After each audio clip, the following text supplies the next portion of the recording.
আল্লাহর ঘরগুলো একটা একটা করে ভেঙে ফেলছেন আর বলছেন এখানে 500 বছর আগে এখানে মন্দির ছিল। পৃথিবীর মানুষেরা মাটির নিচে তেল পায়, গ্যাস পায়, সোনা পায়, রূপা পায়, আর এই কুলাঙ্গাররা মাটির নিচে শুধু মন্দির পায়, তাও যেখানে সেখানে না, যেখানে মসজিদ আছে ওই জায়গায় পায়। আমরা যদি এখন বলি ঢাকার স্বামীবাগের যে মন্দির ইসকন, এটা 1000 বছর আগে এখানে মসজিদ ছিল, ভেঙ্গে মসজিদ বানাবো, কেমন লাগবে আপনাদের? আমরা আপনাদের মতো এরকম নাফরমান না।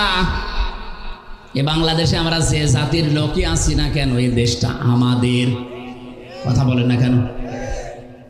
এখানে ইহুদি হোক, খ্রিস্টান হোক, মুশরিক হোক, বৌদ্ধ হোক, মুসলমান হোক, সব আমরা বাংলাদেশি। এক কথা বলেন। যা করছেন এতদিন, অন্তত কন্যার কারণে আমরা কিছু বলি নাই। কন্যা